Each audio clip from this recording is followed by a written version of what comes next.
जय हिंद, नमस्कार। स्वागत है आपका एक महत्वपूर्ण वीडियो में। आज है 18 नवंबर 2024 और आज के प्रमुख सैनिक समाचार जानते हैं इस वीडियो के माध्यम से। सबसे पहली खबर, 8वें वेतन आयोग के गठन को लेकर दूर करे कन्फ्यूजन, इतनी बढ़ सकती है न्यूनतम सैलरी।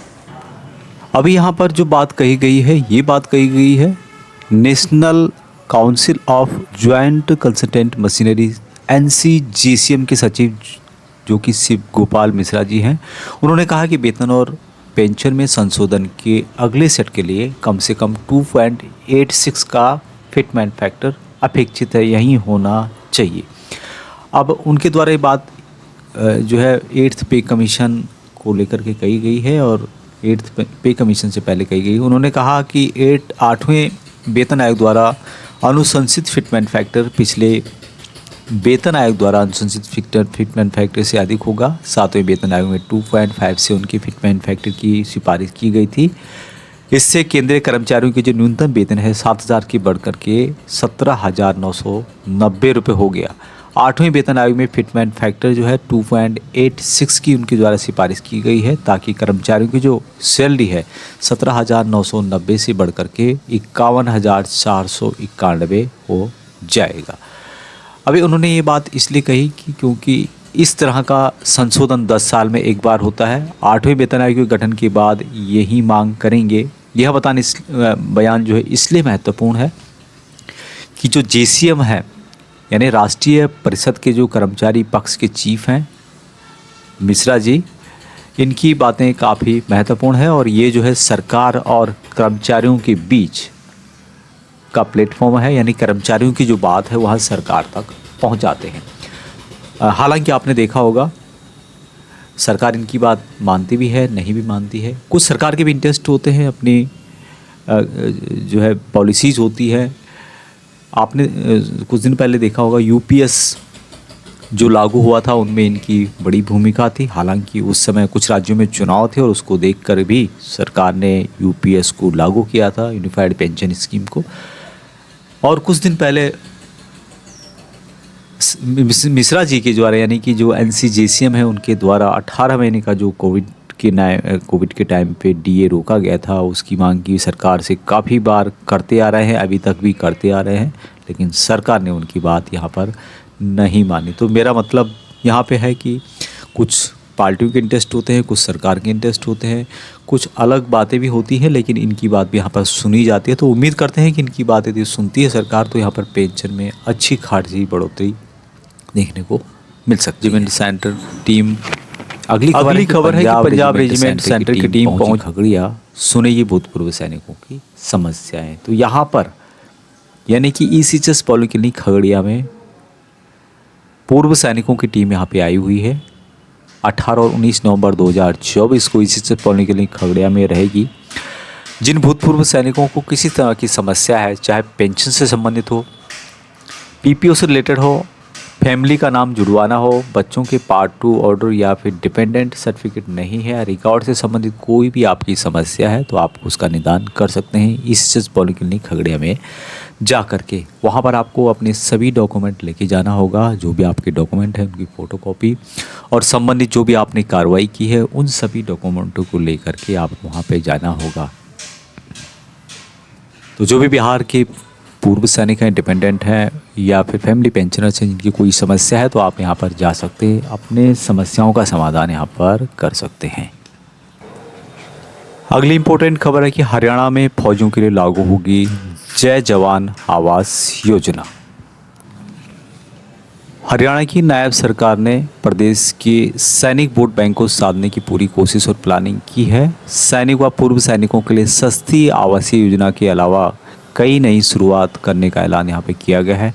पूर्व सैनिकों के लिए सरकार की ओर से जय जवान आवास योजना शुरू की जाएगी। इस योजना पर जल्द काम शुरू करने के संकेत राज्यपाल के द्वारा अभिभाषण में दिए गए थे। इसके अलावा दूसरी योजना है वीर उड़ान से ट्रेन होंगे फौजी। हरियाणा सरकार वीर उड़ान योजना के तहत राज्य के पूर्व सैनिकों को व्यावसायिक प्रशिक्षण व कौशल प्रमाण पत्र प्रदान करने में मदद करेगी। इसके लिए पूर्व सैनिकों को DBT के जरिए 50,000 रुपये प्रदान किए जाएंगे।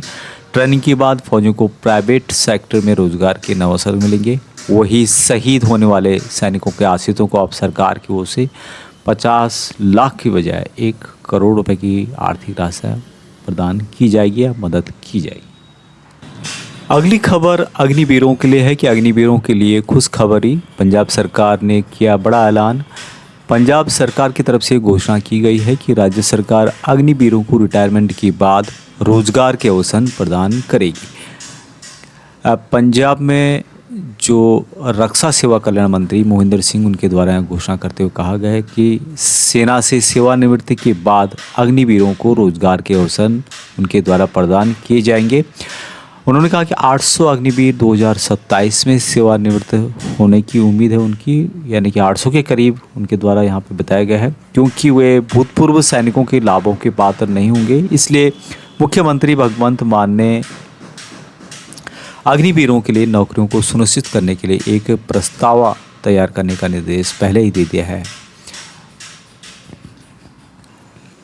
आगे उन्होंने कहा कि सरकार उन लोगों के भविष्य को सुरक्षित करने के लिए सक्रिय रूप से कदम उठा रही है जिन्होंने देश की सेवा सम्मान के साथ की है। तो आप देखेंगे कि कुछ दिनों में पंजाब सरकार की तरफ से अग्निवीरों के लिए कुछ न कुछ सरकारी घोषणा की जाएगी, चाहे आरक्षण हो राज्य स्तर पर या फिर अन्य कोई वेलफेयर यहाँ पे दिया जाता है। उससे पहले आपको पता होगा कि हरियाणा सरकार ने इन भर्तियों में देगी अग्निवीरों को 10% आरक्षण। हरियाणा सरकार अग्निवीरों के लिए राज्य पुलिस भर्ती एवं माइनिंग गार्ड की भर्ती में 10% का आरक्षण देने की घोषणा कर चुकी है। इसके अलावा ग्रुप सी और 3 साल की आयु सीमा में छूट देने की बात उनके द्वारा कही गई है। हरियाणा सरकार ने ग्रुप सी पदों के लिए अग्निवीरों के लिए 5% आरक्षण की भी घोषणा की है। वही जो अग्निवीर 4 साल बाद खुद काम करना चाहेंगे, उसे काम करने के लिए सरकार की तरफ से 5 लाख का जो राशि है वह सरकार की तरफ से बिना ब्याज के यहाँ पे लोन सरकार के द्वारा दिया जाएगा। अगला महत्वपूर्ण अपडेट है government of India ministry of defence केंद्रीय सैनिक बोर्ड की ओर से 7 नवंबर 2024 को लेटर जारी किया गया। प्रधानमंत्री स्कॉलरशिप स्कीम एकेडमिक ईयर 2024-25 के तहत यहाँ पे कुछ कन्फ्यूजन दूर किए गए हैं। इसमें बताया गया कि संज्ञान में आया है कि कुछ जिला सैनिक बोर्ड पिछली नीति के अनुसार एकीकृत पाठ्यक्रमों के प्रथम वर्ष में अध्ययनरत छात्रों, विशेष रूप से BA LLB पाठ्यक्रम के लिए प्रधानमंत्री जो छात्रवृत्ति योजना है उसको अस्वीकार या आवेदन जो है उसको स्वीकार नहीं कर रहे हैं।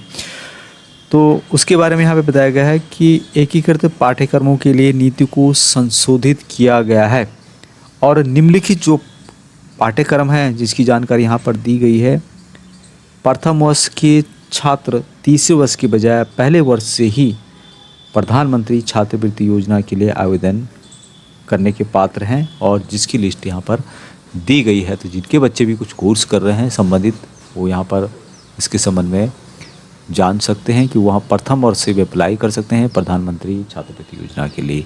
बात ज़्यादा जानकारी के लिए आप केंद्रीय सैनिक बोर्ड की ऑफिशियल वेबसाइट में भी विजिट कर सकते हैं। नेक्स्ट अपडेट है पूर्व सैनिकों को इस पर रिलेटेड कोई भी आपकी समस्या है या डिजिटल लाइफ सर्टिफिकेट आपको डिपॉजिट करना है तो उसके संबंध में एक अपडेट यहाँ पे निकल के आ रहा है। हालांकि डिजिटल लाइफ सर्टिफिकेट आप बैंक से आराम से कहीं से भी कर सकते हैं जमा, लेकिन यदि आपकी पेंशन में कोई प्रॉब्लम है तो उसके लिए काफ़ी इम्पोर्टेंट हो जाता है। यहाँ पर जो एक स्पर्श आउटरीच प्रोग्राम है के सबेरिया एंड PCDI बेंगलुरु में आयोजित किया जा रहा है। यहाँ पर लाइफ सर्टिफिकेट के अलावा जो भी ग्रेवेंसेज हैं, कमियाँ हैं पेंशन में, वो यहाँ पर सुधारी जा सकती हैं। जो वेन्यू है chopper auditorium AC centre south Agra Bangalore, और यहाँ पर डेट जो होगी 26 और 28 नवंबर 2024 को यहाँ पर वेटनर्स जो भी नारीज हैं पूर्व सैनिक यहाँ पर आ सकते हैं। कार्यक्रम के अनुसार 26 नवंबर 2024 को PBORों के लिए यहाँ पर प्रोग्राम होगा या उनके लिए ये शिविर लगेगा। 27 नवंबर को officers GCO and all rank dependent के लिए, 28 नवंबर को ऑल रैंक बैलेंस पर्सन जो भी हैं ओपन टू ऑल सभी यहाँ पर आ सकते हैं अपनी ग्रेवेंसेस को लेकर के। पेंशन में कोई कमी है, कम आ रही है, नहीं आई है, फैमिली पेंशनर्स विशेषकर, तो यहाँ पर आप जा सकते हैं। और जो एबोव 70 ईयर के हैं वो किसी भी दिन किसी भी समय यहाँ पर आ सकते हैं। हालांकि जो टाइमिंग यहाँ पे है 9 बजे से लेकर शाम को 4 बजे तक है। अभी ज़्यादा जानकारी के लिए यहाँ पे नंबर्स दिए गए हैं, इन नंबर पे आप कॉल करके कुछ और जानकारी चाहते हैं तो ले सकते हैं। नेक्स्ट जो अपडेट है, केंद्रीय सैनिक बोर्ड मिनिस्ट्री ऑफ डिफेंस के द्वारा एक लेटर जारी किया गया है कि allotment of MBBS/BDS seats to candidate under CW quota for the academic year 2024-25 allotted as per inter se priorities. तो यहाँ पे इसकी जानकारी यहाँ पर दी गई है, जो कि आप यहाँ पर देख भी सकते हैं। अभी किन किन का अलॉटमेंट कहाँ पे हुआ है, यहाँ पे उसकी जानकारी दी गई है। सबसे पहले एप्लीकेंट का नंबर है, उसके बाद ESM का नाम है, यहाँ पर नीट ईयर उसकी जानकारी यहाँ पर दी गई है, और सबसे इम्पोर्टेंट नेम ऑफ कॉलेज के बारे में यहाँ पे बताया गया है। तो यहाँ पे आप चेक कर सकते हैं, यदि आपके बच्चे का, आपके संबंधियों का, किसी का भी इस तरह का उन्होंने नीट क्लियर किया है और उन्होंने अप्लाई किया था, तो यहाँ पे आप देख सकते हैं कि उनका नाम यहाँ पर किस कॉलेज में है, उसकी जानकारी यहाँ पर दी गई है। यहाँ पर widow oblique wards of defence person killed in action, उनके नाम यहाँ पे दिए गए हैं। मनीष कुमार हवलदार, लेट सज्जन सिंह किच्चर, उनका जो नाम आया है SMS मेडिकल कॉलेज जयपुर में है। इसी तरह से दूसरा जो यहाँ पे प्रायोरिटी है कि wards of disable in action and board out from service, उनका भी यहाँ पे डिटेल्स दिया गया है। तीसरा जो यहाँ पे है widow oblique wards of defence personnel who died while in service with death attributed to military service, उनके भी नाम यहाँ पे हैं। तो सभी के आप यहाँ आपको नाम यहाँ पर मिलेंगे। इससे संबंधित आपको एक PDF चाहिए तो मुझे कमेंट करें, मैं आपको वहाँ पर प्रोवाइड करा दूँगा। नेक्स्ट जो खबर है कि कुछ दिनों पहले आपने देखा होगा कि एक मैसेज सोशल मीडिया के माध्यम से सर्कुलेट हो रहा था, जिसमें कि PCDA के द्वारा या फिर आर्मी वेटरन्स, नेवी वेटरन्स और एयरफोर्स वेटरन्स के लिए स्पर्श व्हाट्सअप नंबर जारी करने की बात यहाँ पर की गई थी। अलग अलग नंबर यहाँ पे दिए गए हैं। तो इसको लेकर के आर्मी ने क्लेरिफिकेशन दिया था, क्योंकि ये टाइम, अभी का जो समय है, ये डिजिटल लाइफ सर्टिफिकेट जमा करने का है, तो काफ़ी पेंशनर्स को इस तरह की प्रॉब्लम फेस आ रही है। इसको देखते हुए यहाँ किसी के द्वारा फ्रॉड का एक स्कीम किया गया है पूर्व सैनिकों को लूटने के लिए। तो इस पर इस पर्सन ने क्लेरिफिकेशन दिया है कि यहाँ सब जो है फेक है और हमारे द्वारा कोई भी इस पर से रिलेटेड व्हाट्सअप सेवा शुरू नहीं की गई है। आपसे रिक्वेस्ट है कि आप ऐसे मैसेज पर ध्यान न दें और अपना नुकसान यहाँ पर न करें। तो जो ये मैसेज है, किसी को भी कोई प्रॉब्लम इस पर से में आ रही है तो आप इसकी ऑफिशियल वेबसाइट में विजिट कर सकते हैं। इस तरह की मैसेज पर ध्यान न दें, यहाँ फेक है, आपको इसमें हैवी लॉस हो सकता है। अभी नेक्स्ट वैकेंसीज है, ये है एक्सेसमैन के लिए 20 वैकेंसीज निकाली गई है और ये है रिलायंस की ओर से। AWPO Bathinda for employment at Reliance company Jamnagar, और यहाँ पर एज अप टू 47 ईयर है। Service within 5 year, retirement service है। Medical category shape 1, correct example. Salary यहाँ पर 40,000 रुपये दिया जाएगा। अकोमोडेशन एंड फूड फ्री होगा। लीव चार्ज दिए जाएंगे, 12 घंटे की ड्यूटी होगी। और ज़्यादा जानकारी के लिए आप AWPO बठिंडा में 23 नवंबर 2024 को सैटरडे 10 बजे यहाँ पर आप रिपोर्ट कर सकते हैं। रिपोर्ट करने के लिए आपको discharge book, PPO, Aadhaar card, PAN card, 4 self passport size के फ़ोटोग्राफ्स यहाँ पे लाने होंगे। और यहाँ पे रिंग करना चाहते हो आप रिंग कर सकते हैं। उनका कैप्टन साहब का नंबर यहाँ पे दिया गया है। और इसके अलावा भी कुछ आपके डॉक्यूमेंट हैं, आधार कार्ड, पैन कार्ड के अलावा जो भी पूर्व सैनिक से रिलेटेड कुछ डॉक्यूमेंट है शैक्षिक योग्यता है, तो उनको लेकर के आपको यहाँ पर जाना होगा।